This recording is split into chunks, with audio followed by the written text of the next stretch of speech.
Hi guys, today I'll be talking about long-lasting, beast-performing, yet fresh and airy fragrances. For me, these are the best kind of fragrances to use in spring and summertime. So if you are the type who only wears smell me before you meet me kind of fragrances, then this video is for you. By the way, if you're new here, my name is Joanna and I do reviews and recommendations of affordable and luxury fragrances in my channel. Now, if that sounds appealing to you, then please do keep watching and consider subscribing. All the 7 perfumes that I'm going to talk about today are extremely long lasting with very strong projections. So first fragrance that I'm going to talk about is a new release, and this actually inspired me to do this video today, and this is called Aldebaran from Marc-Antoine Barrois, and this is released I think a couple of days ago. So I've been playing around this fragrance for around 3 days. As a matter of fact, this is my scent of the day, and what can I say, this is a creation of Canteen Dish. So having said that, I have high expectation. And what else? This is a tuberose dominant fragrance. The opening is definitely heavy in tuberose that is somehow indolic. I somehow get that spicy kind of nuance that is unique. It is not a kind of spice that will give you that uplifting or zesty feeling. The spice that is used in this fragrance is paprika, so quite unique when it comes to spicy notes. In my opinion, I don't see paprika that used in fragrances. So having said that, this fragrance is already unique in my opinion. Now, as it dries down, the indolic tuberose somehow becomes fresh and milky type. When I reach that stage, I know that I'm vibing with this fragrance. To be honest, I was quite skeptical before receiving it from Raffinad because it's a tuberose dominant scent and I'm very careful with my tuberose, but there's something about the tuberose in here that is done differently. I remember last year Canteen Bish also created a tuberose dominant fragrance for Maison Crivelli, which is called Tuberose Astral, and I just didn't vibe with that. I feel like that fragrance is too spicy for me. I think it's the cumin in that fragrance. So with Aldebaran, the paprika isn't giving that BO kind of spice that cumin is giving. The final dry down of this is definitely beautiful as it becomes a milky tuberose that is honeyed. It has the same honeyed tea vibes like Tilia. So if you love the dry down of Tilia, I'll say you will love Aldebaran as well. Anyway, I'll be talking about Tilia in a while as it's included in this video. Going back to Aldebaran, I will say that if you love milky tuberose, you will definitely love this fragrance. It is very interesting that it has that light and airy texture, as normally I find tuberose to be very dominant in all fragrances, and even though it is dominant in here, it doesn't feel heavy. It has that Marc-Antoine Barrois DNA that is always light, fresh, and airy, I guess. I love this fragrance. I think if you love tuberose, this can even be a signature scent. Definitely feminine leaning, in my opinion, because of that milky, white, floral feel to it. Unless you are the type of man who's into white florals, I think, then this can be for you as well. Longevity and projection, 10 out of 10. I'll say all the perfumes that I'm going to talk about today have 10 out of 10 performance. I highly recommend Aldebaran, especially for all the tuberose lovers out there. Marc-Antoine Barrois is available in Raffinad's website. So in case you're interested, I'm going to link it down below because I have a discount code for you. Yeah. Once again, that is Aldebaran by Marc-Antoine Barrois. A spicy, milky tuberose that is signature scent worthy. Next up is from Marc-Antoine Barrois once again, and this is Tilia. Now, to me, this is the best freshy release of 2024. Now, this smells like a linden flower. So if you are not yet familiar how a linden flower smells like, it smells like a sweet, honeyed, white floral that just smells very feminine and pretty. Tilia is definitely fresh, airy, and long-lasting, just like Aldebaran. They definitely have the same DNA. So if you love the honeyed tea vibes from Tilia, you will like Aldebaran as well. Just think of this. Remove the linden blossom from Tilia and replace it with tuberose and a dash of paprika. It's not redundant, of course. I'm just letting you guys know the similarity. Both are very fresh, airy, and long-lasting. They are both giving as well that honeyed tea-like vibes in the dry down. Both are very beautiful and sophisticated in my opinion. But if you're gonna ask me though, which one will I choose between the two, since I am not the biggest fan of tuberose, I will still go for Tilia, but okay, I think if you are a fan of tuberose, then you will prefer more Aldebaran. And if Aldebaran is feminine leaning, I find Tilia to be unisex, even though it's a floral fragrance. Highly recommend both. Oh, and actually, these two can even be signature scent. They will definitely give you the vibes that you need the whole year round. Next up is the newest release of Pernoire, and this is called Anelo. So it comes in this beautiful white bottle as well, just like Polka. And now, what can I say? This is a citrusy, fruity kind of fragrance that I am really enjoying a lot.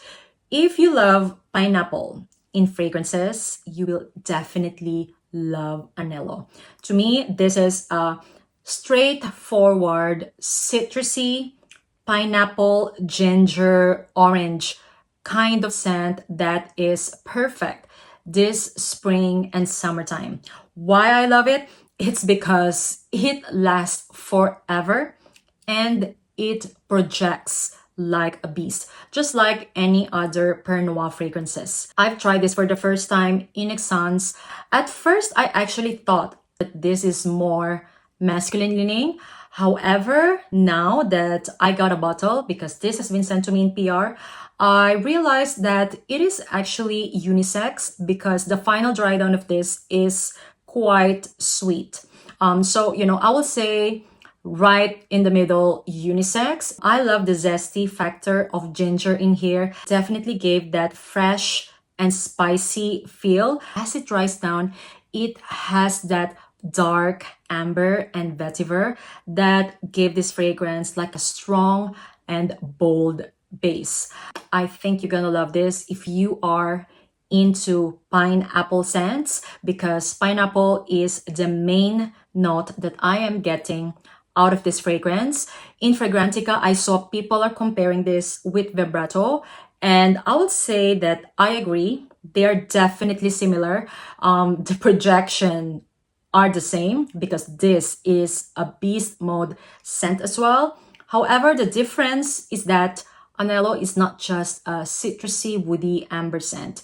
This has an added pineapple that makes it more interesting. It's not just that usual citrusy, woody, ambery scent. I will definitely be rocking this fragrance in the upcoming summertime, as I really enjoy the fact that it is long lasting and it has a very good projection. Once again, that is Anelo by Pernoire, and I find this fragrance unisex. Next up is Bois Imperial by Essential Parfums, and you know, what can I say? Another Canteen Bish creation. I would say Canteen is a master of long-lasting fragrances. Yeah, I don't know how he does it, but there's something about his creations that just last. Anyway, Bois Imperial is another unisex, woody, and aromatic scent that will definitely give you all that unisex, cool girl vibes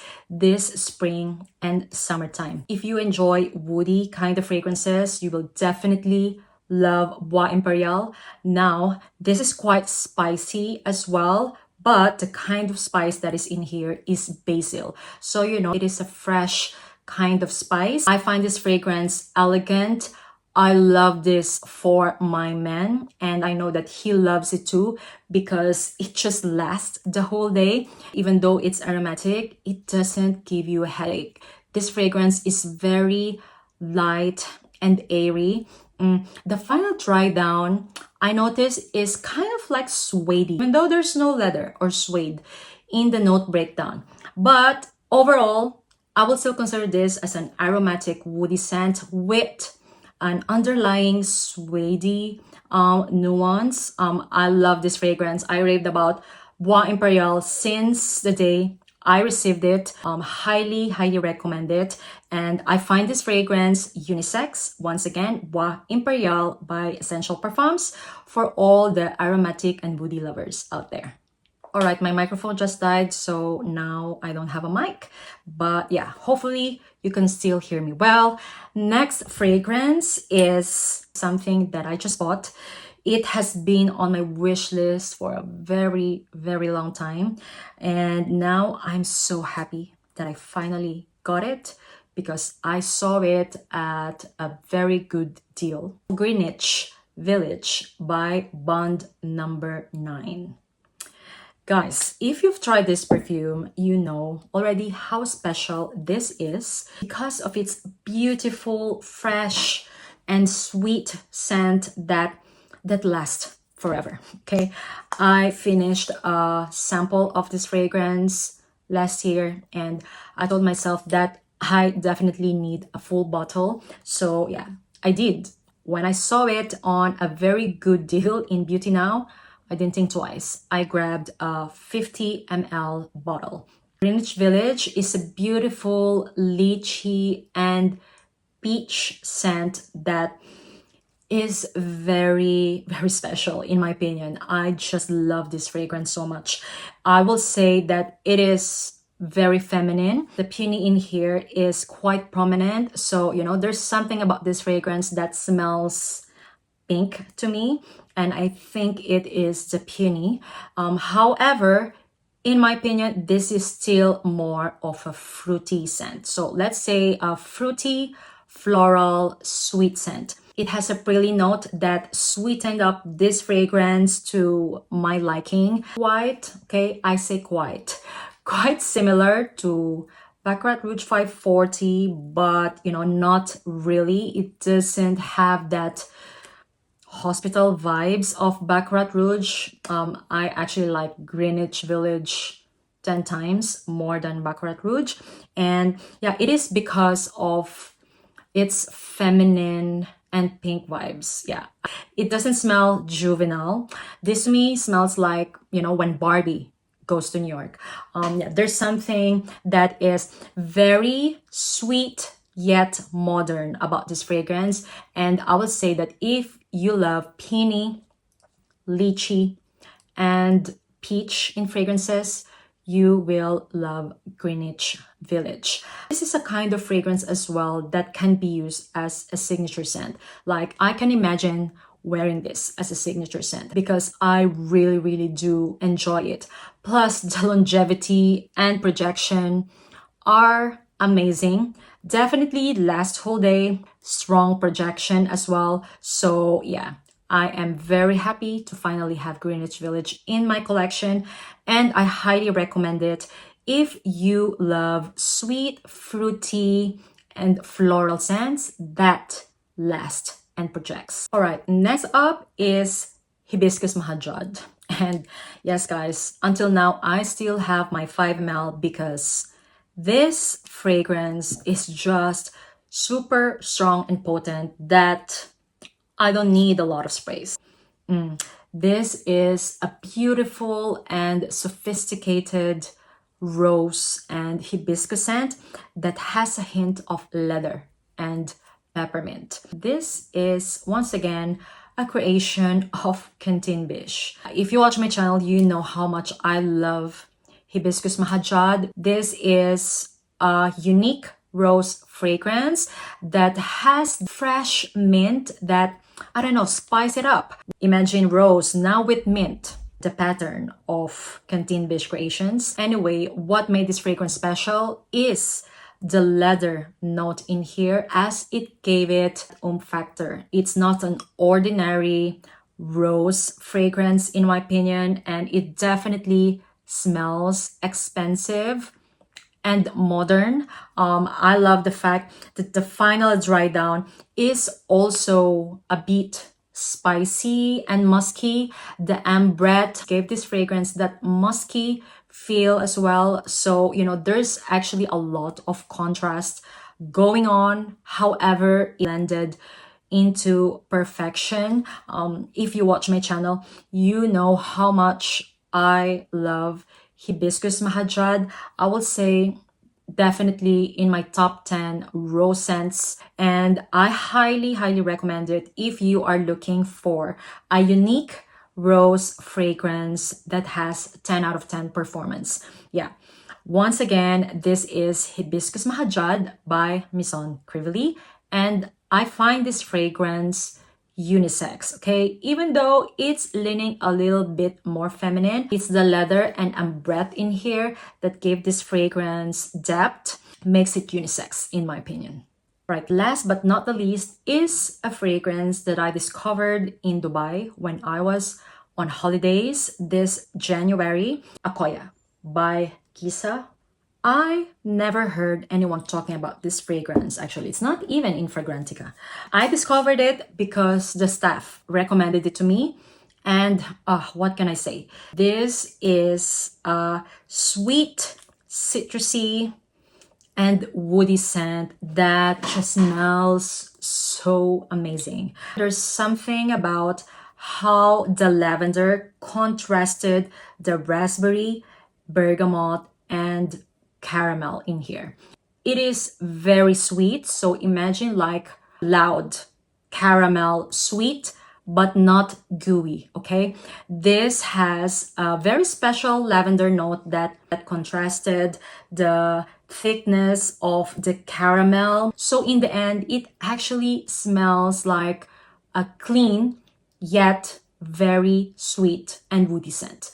I know it sounds weird, but I just highly recommend you checking out Akoya if you happen to find a sample, because I've never smelled anything like it. It was love at first sniff for me. I will say it is more of a caramel and raspberry scent with a contrast of lavender and leather. So, you know, once again, a lot of contrasting notes, but in the end, it just works so well. I would say this is not for everyone because of its sweetness. However, it's not a gooey kind of sweet. It is a sweet yet light and airy kind of fragrance. That's why I included it in today's video. Oh, and also this fragrance is from Kuwait, and this is the only Kuwaiti fragrance that I have in my collection, so I'm actually very happy. I want to know if any one of you have tried this fragrance, because I've never heard anyone talking about it. Yeah, once again, Akoya by Gissah. I find this fragrance unisex. I highly recommend it, especially if you are like me and you are into unique fragrances. And yeah. Alright, so that is the video for today, guys. Those are the 7 long-lasting, best-performing fragrances that I highly recommend for you guys to check out. If you have any aromatic beast in your mind, share it in the comments down below so the community will know. And yeah, Once again, thank you all so much for watching. And if you want to know more about my beast mode recommendations, I'm gonna link some videos that I made in the past in here so you can check them out. And yeah, thank you all so much for watching and see you on my next one. Bye!